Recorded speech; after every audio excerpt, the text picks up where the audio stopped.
Today's video is all about meta play, and I'm sure that some of you are already rolling your eyes around, ready to post all the "meta does not affect me and my rating" comments that I kept reinforcing myself in past videos. And while some of you might sit there expecting this video to be mostly directed at the 1% of players who actually bother to 6-stack, you could not be more wrong. I mean, okay, you're kinda right. If you and your stack are dying to know which comps to play, when to play them, and how to play them, yes, this video is probably gonna be a great stepping stone for you. But even if you just play in smaller stacks or hell even in solo queue, this video could be very useful to you, because you see, knowledge is power. And all the different compositions that I'm going to talk about today are those which are actually run on ladder. So yeah, we're not gonna dive deep into why pro players in the league run double sniper on Junkertown attack. As fun of a video as that might be, today is all about the player, the average player. Which means that I want to give you guys the tools to do things you might have not been doing too much in recent memory.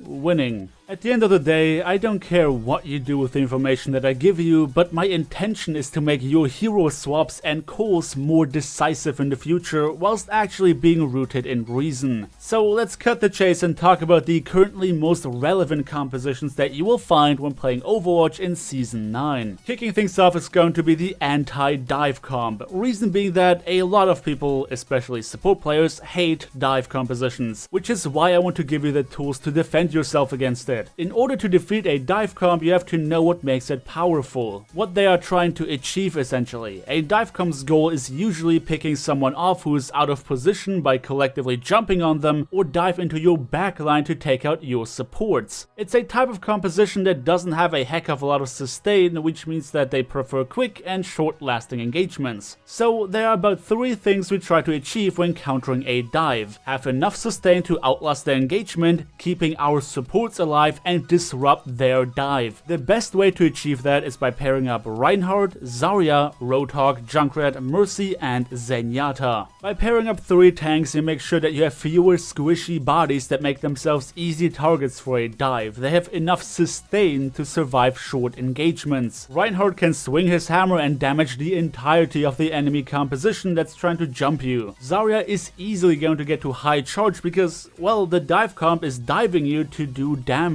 So you know that you will get value out of your bubbles, and you'll be keeping your supports alive longer. Supports in the name of Zenyatta and Mercy, which can pocket each other while Zen's Discord Orb melts the opposing tanks in no time. So what you want to do is stay together, catch the dive as they come into you, and take out the tanks leading the charge, which is going to be an easy task with Roadhog's hook, 2 tanks who are not affected by defense matrix, and a support whose literal job is melting tanks. If you then add Junkrat to the mix, who just keeps on spamming explosives and disrupts their positioning with his concussive mines, you really shouldn't have any problem winning that matchup. Without Winston and D.Va creating space for their Tracer and Genji combo, they won't really be able to do a heck of a lot. There are too many things in your comp that can essentially randomly take them out once the tanks are down. So the key is really just to take out the tanks as fast as possible. Given the power of dive comps on almost every single map, this is a comp that you can pull out whenever you can't handle it otherwise. It really isn't all that map dependent, but does shine in close quarter type maps like King's Row, given that the dive does not have a lot of space to work with, making them easier targets for your Junkrat. And that concludes our first comp of the day. That wasn't too hard, was it? Well, with the anti-dive out of the way, let's talk about the elephant in the room, the Slambulance comp, otherwise known as Quad Tank. Their goal is honestly very simple. Pairing Reinhardt, Zarya, Roadhog, D.Va, Lucio, and Moira, you have a lot of big HP bodies that you speed boost onto the point, while spamming heals as Moira until you get your Coalescence and just win, I guess. What you will notice is that this comp is very in-your-facey with its choice of tanks and the addition of Lucio. They want to either hook you into them with Roadhog or run a Zarya bubble Reinhardt hammer into your face. As much as it might look like this comp is built around the idea of sustain, it really isn't. In fact, they try to win the engagement ASAP. What the Slambulance is trying to do is forcing your team to come and get them on the objective. But because everyone has so much HP, chances are that you will not be able to get any picks to open up the engagement engagement. And every last bit of damage that you do to these huge tank bodies is only going to fuel their coalescence. So what they want to do is literally just walk into you, get you to damage them to get Moira's ultimate and Zarya's charge up, and then just pick and choose who they want to take out first. And if you have not managed to take out their primary source of healing before coalescence is up, then chances are that you will not be able to win the engagement anymore. So pulling this comp off is honestly not all that difficult. Just stay together, walk onto point, and make a decisive speed boost supported push into the opposition. Countering it on ladder is rather easy. Chances are that most teams you play against who pull this comp are not too aware of why they are doing it, other than I saw it in the league. So in most places on ladder, playing Junkrat is going to be enough. With all those huge tanks stacking in one place, all you have to do is spam into them to get your ultimate in roughly 45 seconds. And then riptire either of their supports in the face, watching out that Moira already used her fade. Without Moira, their chances to win decrease drastically. A solid way to counter them as an entire team is pulling the triple tank to have a similar amount of sustain, but add a Junkrat to the mix rather than the fourth tank, so you have the upper hand in the damage department. And that's already all the magic behind this Slambulance. It is a great comp to run out of the gate on attack because it is really difficult to stop if you're not expecting it, meaning you can usually get the first point for free. But you should avoid running it on maps that are too open or those that feature high ground in abundance. Your comp has virtually no mobility, meaning that all the enemy has to do is take control of high ground and freely damage you from any angle. If you cannot run your face into them, then you won't win with that composition. Funnily enough, even a dive comp can possibly dismantle you if you played on the wrong map, because all they need is this space to dive your supports. So I recommend only running it on close quarter type maps like Horizon Lunar Colony, King's Row, and the like. Honestly, those are the three comps that are currently most relevant. You got the dive, the anti-dive, and the Slambulance. And dive in particular is kinda like Overwatch 101. In a perfect world, everyone would know how to play dive because it is the key to open up a lot of maps that are difficult to win on attack. Coordination is obviously what makes it so challenging, because you have to make sure everyone dives together and that on the same target. Tracer and Genji often have to get themselves into the right position in advance, and if D.Va does not peel for her Winston, then it's going to be difficult for the tank duo to create the space that the DPS need to do damage. But given that not everyone is playing in a full 6 stack, I also want you to consider powerful combos on a smaller scale, something that naturally you can also take advantage of as a full stack. For example, there are types of comps that split themselves into two groups. You got the Pharah Mercy combo in the sky, and then on the ground you got, for example, a team of Reinhardt, Zarya, Moira, and Soldier. The point here is to push the enemies with the ground team supported by Moira's top-notch healing, Zarya's bubbles, and Soldier's highly sustainable damage to give your Pharah in the sky all the space she needs to rain free damage from above. You can also try to play a comp that splits itself between a Widowmaker Mercy combo and a ground team consisting of D.Va, Winston, Lucio, and Tracer. Point being to dive the enemies, disrupt their positioning, and give your Widow the space she needs to pop some heads. Obviously, running the Pharmacy combo makes a lot of sense on maps like Lijiang Tower and Numbani, where you have just the right amount of aerial freedom to freely shoot rockets, but also enough cover to hide from hitscan players. The Widowmaker dive comp is very useful on maps and points with open sightlines, like Anubis or Dorado Attack. I would highly recommend to always pull out your dive comp on high ground heavy maps like, again, Dorado or Second Point Icon Vault to make sure that the enemies cannot just rain free damage on you on the card. And as already discussed, close quarter type maps like Horizon Lunar Colony and King's Row very much favor tank heavy or spammy types of compositions. You can obviously take some liberties here and there when it comes to which heroes you want to play exactly in order to accommodate to what your team is good at or what the enemies are running specifically. All I tried to do here was giving you some suggestions with comps that I have seen run successfully on a regular. And with all of that said, I hope that your 6 stack is now armed with the knowledge necessary to really take your gameplay to the next level. And if you're a solo queuer, I hope that being aware of all these different compositions helps you better adjusting your own hero choices, and maybe even pull out some miracle plays with others who are willing to cooperate. Nothing I covered today is an absolute must-do by any means. You see, what differentiates ladder play from pro play is that